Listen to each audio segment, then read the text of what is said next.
Hi friends, എൻ്റെ പുതിയൊരു വീഡിയോയിലേക്ക് സ്വാഗതം.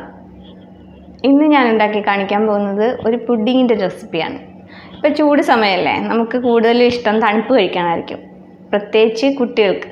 അപ്പം നമുക്ക് വളരെ ഈസി ആയിട്ടും സിമ്പിളായിട്ട് ഉണ്ടാക്കാൻ പറ്റിയ ഒരു പുഡിങ്ങിൻ്റെ റെസിപ്പിയാണ് ഞാനിപ്പോൾ കാണിക്കുന്നത്.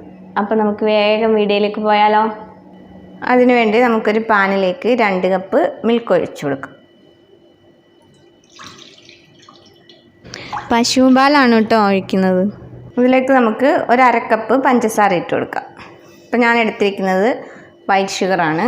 ഇന്ന് ഞാൻ വൈറ്റ് ഷുഗർ എടുത്തത് നമ്മൾ ഉണ്ടാക്കുന്നത് ഒരു വൈറ്റ് കളറിലെ പുഡിങ്ങാണ്, സ്നോ പുഡിങ്.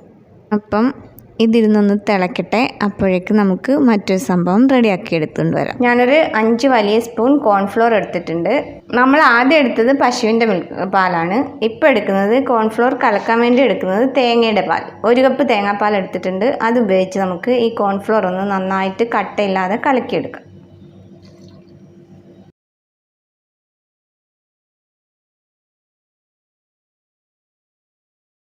ഒട്ടും കട്ടയില്ലാതെ കലക്കിയെടുക്കണം.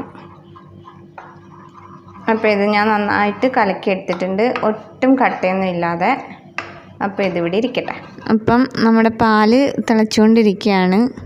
ഇതിലേക്ക് ഞാനൊരു 1/2 കപ്പ് പഞ്ചസാരയാണ് ഇട്ടിരിക്കുന്നത്. കാരണം പഞ്ചസാര കുറച്ച് കൂടുതൽ വേണം. നമ്മൾ പുഡിങ്ങൊക്കെ കഴിക്കുമ്പം അത് തണുപ്പിച്ച് കഴിക്കുകയാണല്ലോ. അപ്പോൾ തണുപ്പിച്ച് കഴിക്കുമ്പം പുഡിങ്ങിനൊന്നും മധുരം ഇല്ലെങ്കിൽ അതൊരു സുഖം ഉണ്ടാവില്ല കഴിക്കാൻ. നമ്മുടെ പാല് തിളച്ചിട്ടുണ്ട്.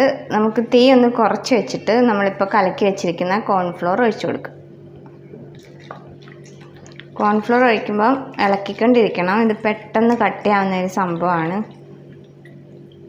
നമുക്കിത് നന്നായിട്ടൊന്ന് കുറുക്കിയെടുക്കാം. പെട്ടെന്ന് റെഡിയാവുന്ന ഒരു സംഭവമാണിത്. അതിന് മുമ്പ് നമുക്കിതിലേക്ക് കുറച്ച് ക്രീം കൂടി ഇട്ട് കൊടുക്കാം.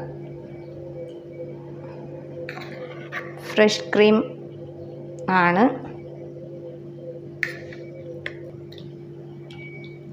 എന്നിട്ട് നന്നായിട്ട് മിക്സ് ചെയ്യാം.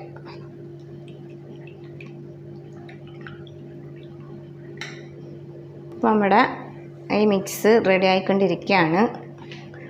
നന്നായിട്ടൊന്ന് കുറുകി വന്നിട്ട് നമുക്ക് തീ ഓഫ് ചെയ്യാം. അങ്ങനെ നമ്മുടെ മിക്സ് റെഡിയായി. ഇനി നമുക്ക് തീ ഓഫ് ചെയ്യാം.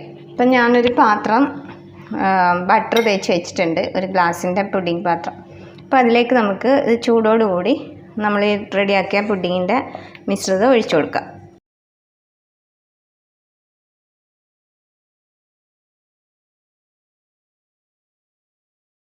ഇനിയിപ്പോൾ ഇത് നമുക്ക് ഒന്ന് ചൂടാറിയിട്ട് ഇത് നമ്മുടെ ഫ്രിഡ്ജിൽ വെച്ചിട്ട് ഒരു 3-4 മണിക്കൂർ സെറ്റാക്കി എടുക്കാം. അപ്പം ഇത് ഫ്രീസറിലല്ല വെക്കേണ്ടത്, നമ്മുടെ ഫ്രിഡ്ജിൽ താഴത്തെ തട്ടിൽ വെക്കണം.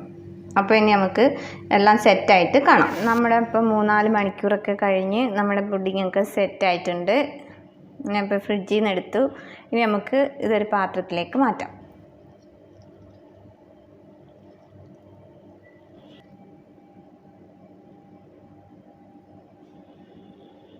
അങ്ങനെ നമ്മുടെ പുഡിങ്ങൊക്കെ ഞാനൊരു പാത്രത്തിലേക്ക് മാറ്റിയിരിക്കുകയാണ്. കണ്ടില്ലേ, നല്ല ഭംഗിയുണ്ട് കാണാൻ, നല്ല വൈറ്റ് കളറിലിരിപ്പുണ്ട്. അതുപോലെ ഉണ്ടാക്കാനാണെങ്കിലോ വളരെ ഈസി. നമുക്ക് ഈ ചൂട് സമയത്തൊക്കെ കഴിക്കാൻ, ഇങ്ങനെ തണുത്ത പുഡിങ്ങൊക്കെ കഴിക്കാൻ നല്ല സുഖമല്ലേ. എല്ലാവരും ഒന്ന് ട്രൈ ചെയ്ത് നോക്കണം. സിമ്പിളല്ലേ ഉണ്ടാക്കാൻ. അപ്പം വീഡിയോ എല്ലാവർക്കും ഇഷ്ടമായി കാണുമെന്ന് വിചാരിക്കുന്നു. ഇഷ്ടമായവരൊക്കെ ഒന്ന് ലൈക്ക് ചെയ്യണം, കമൻറ്റ് ചെയ്യണം. സബ്സ്ക്രൈബ് ചെയ്യാതെ ആരെങ്കിലും വീഡിയോ കാണുന്നുണ്ടെങ്കിൽ ഒന്ന് സബ്സ്ക്രൈബ് ചെയ്തേക്കണേ. അപ്പോൾ ഇനി അടുത്ത നല്ലൊരു വീഡിയോയിലൂടെ കാണുന്നത് വരേക്കും ബൈ.